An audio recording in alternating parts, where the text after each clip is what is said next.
Innal hamdalillah nahmaduhu wa nasta'inuhu wa nastaghfiruh wa na'udzu billahi min shururi anfusina wa min sayyiati a'malina. May yahdihillahu fala mudilla lahu wa may yudlilhu fala hadiya lahu. Ashhadu an la ilaha illallah wa ashhadu anna Muhammadan abduhu wa rasuluh. Allahumma salli ala sayyidina Muhammad wa ala alihi wa ashabihi wattabi'in wa man tabi'ahum bi ihsanin ila yaumiddin. Amma ba'd, fa ya ibadallah, usikum wa iyaya nafsi bi taqwallah, faqad fazal muttaqun. Qala Allah ta'ala fil Qur'anil Karim, ya ayyuhalladzina amanu taqullaha haqqa tuqatih wa la tamutunna illa wa antum muslimun. Hadirin jamaah Jum'ah Masjid Taqwa Kota Metro yang dimuliakan dan dirahmati Allah Subhanahu wa taala. Marilah kita semua bersyukur kepada Allah atas berbagai macam nikmat karunia, baik nikmat iman dan Islam, nikmat kesehatan, nikmat kesempatan. Karenanya siang hari ini kita kembali dapat menghadiri panggilan Allah melaksanakan solat Jum'ah berjamaah di masjid yang sama-sama kita cintai ini.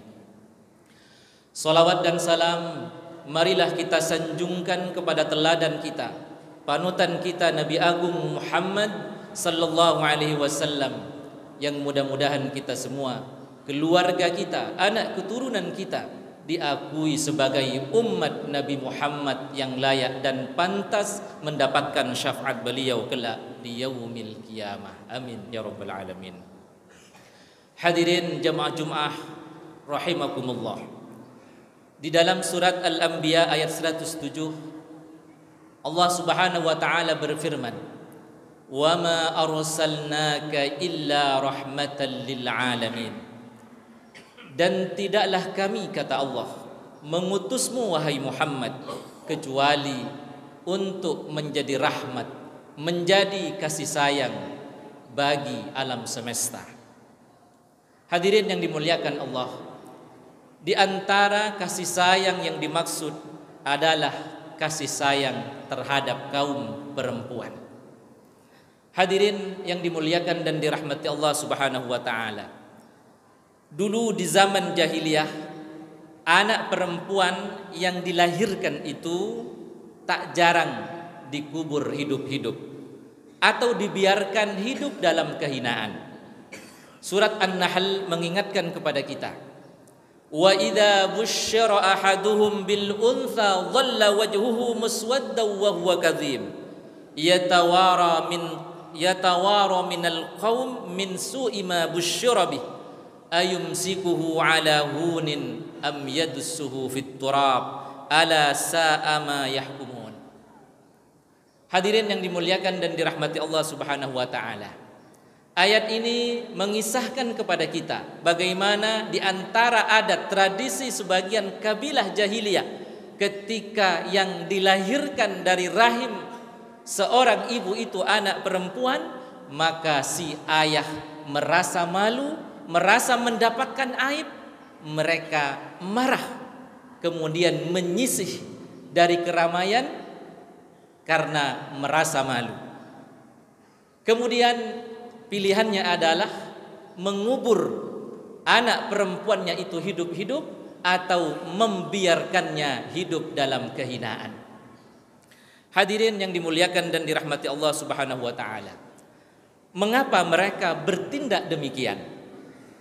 Di antara alasannya adalah karena mereka, para orang tua, takut kemudian mereka jatuh miskin, atau mereka takut nanti anak-anak perempuan jatuh miskin, karena mereka menganggap bahwa anak-anak perempuan itu tidak produktif, tidak menghasilkan, bahkan cenderung menguras harta kekayaan orang tuanya. Maka jamaah sekalian, Islam datang menghapus tradisi itu, melarang membunuh anak-anak perempuan. Bahkan Islam menegaskan bahwa Allah lah yang memberi mereka rezeki, termasuk juga kepada anak-anak perempuan mereka.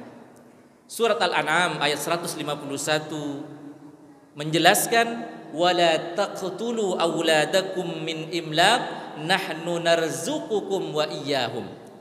Janganlah kalian membunuh anak-anak kalian karena takut miskin. Kamilah yang memberi kalian rezeki, termasuk juga kepada mereka anak-anak perempuan kalian. Ditegaskan pula di dalam surat Al-Isra ayat 31, wala taqtulu auladakum khasyata imlaq nahnu narzuquhum wa iyyakum. Janganlah kalian membunuh anak-anak perempuan kalian karena kalian takut jatuh dalam kemiskinan. Kamilah yang memberi mereka rezeki, termasuk juga kepada kalian.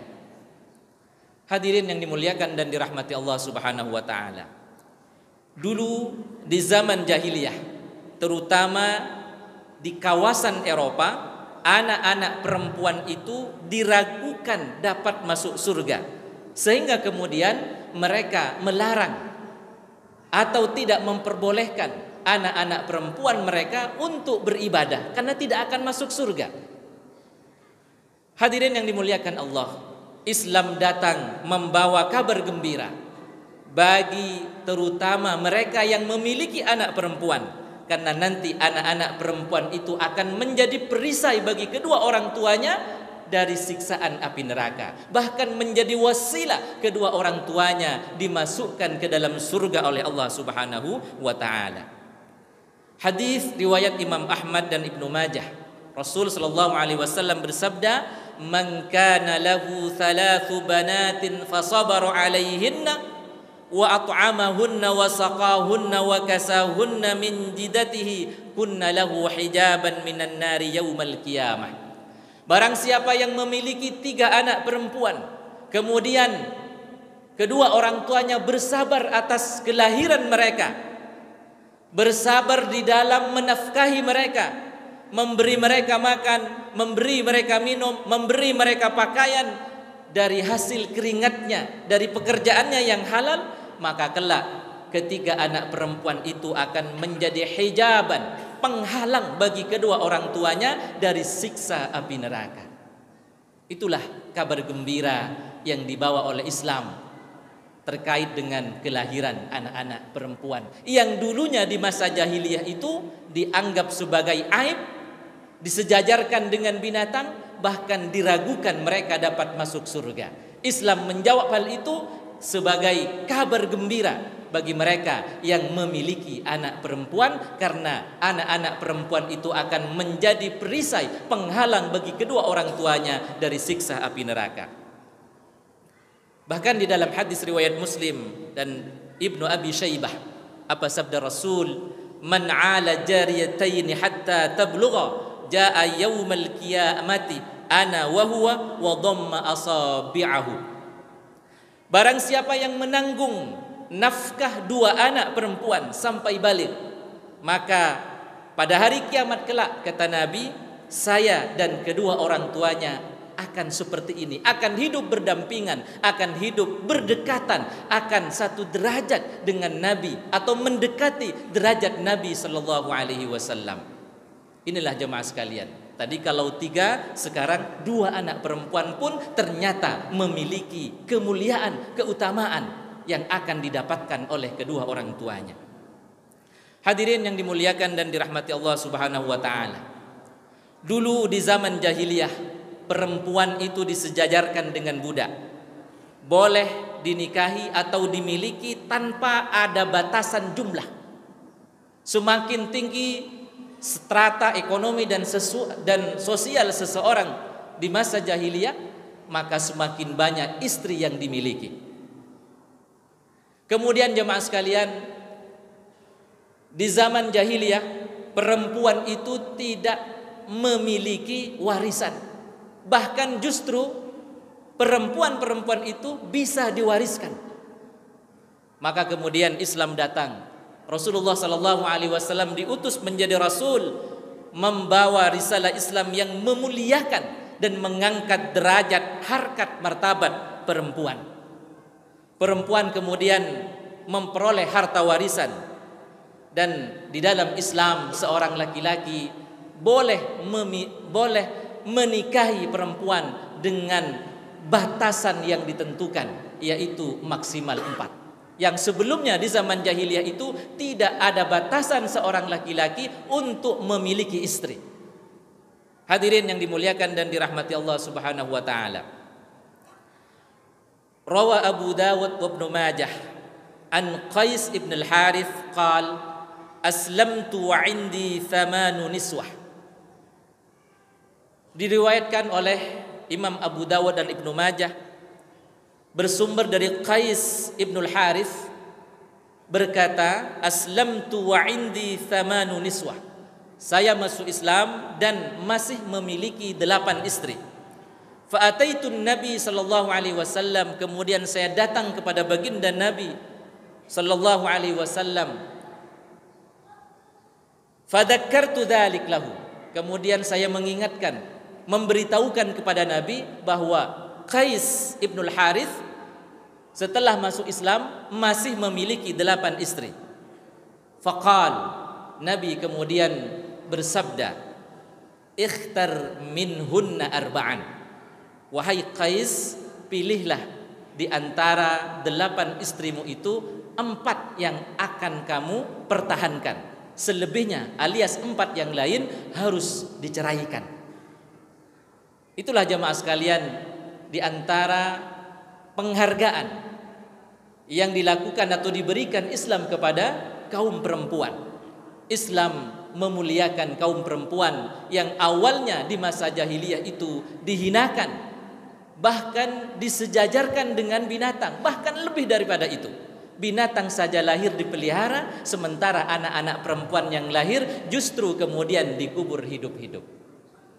Islam datang merubah adat istiadat, tradisi yang buruk itu, dan mengangkat harkat martabat kaum perempuan, bahkan disejajarkan dengan kaum laki-laki. Perempuan yang awalnya tidak mendapatkan waris, Islam memberikan jatah waris kepada kaum perempuan. Hadirin yang dimuliakan dan dirahmati Allah Subhanahu wa taala. Demikian beberapa contoh rahmat datangnya baginda Rasul Muhammad sallallahu alaihi wasallam. Rahmat diutusnya Nabi membawa risalah Islam yang salah satunya adalah kasih sayang dengan memuliakan kaum perempuan. Barakallahu li wa lakum wa nafa'ni wa iyyakum bima fihi minal ayati wadh-dhikril hakim. Wa taqabbalallahu minni wa minkum tilawatahu innahu huwas samiul alim. Allahumma shalli wa sallim ala sayyidina Muhammad wa ala ali sayyidina Muhammad.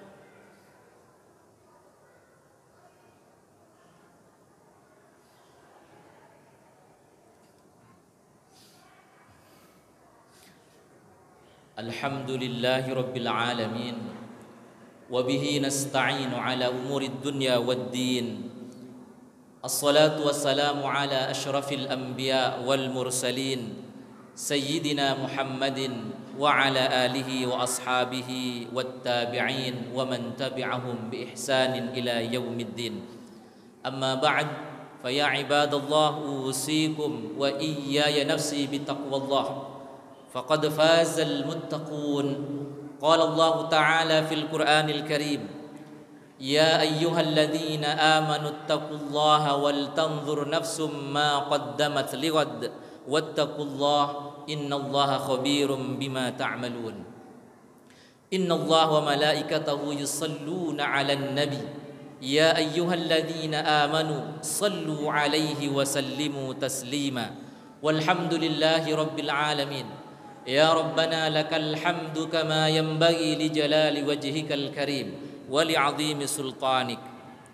اللهم اغفر للمؤمنين والمؤمنات والمسلمين والمسلمات الأحياء منهم والأموات إنك سميع قريب مجيب الدعوات يا قاضي الحاجات ربنا ظلمنا أنفسنا وإن لم تغفر لنا وترحمنا لنكونن من الخاسرين ربنا هب لنا من أزواجنا وذرياتنا قرة أعين واجعلنا للمتقين إماما ربنا هب لنا من الصالحين هب لنا من الصالحين هب لنا من الصالحين ربنا اجعلنا مقيم الصلاة ومن ذرياتنا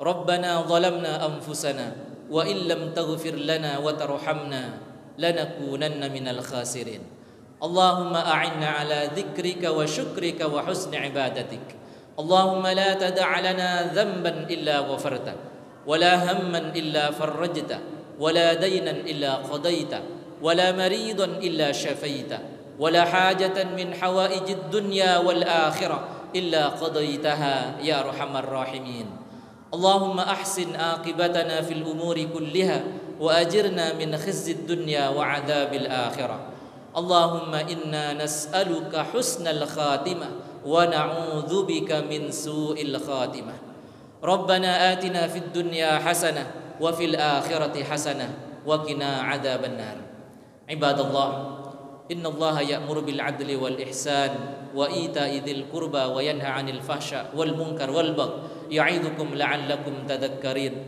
ولذكر الله أجل وأكبر أقيموا الصلاة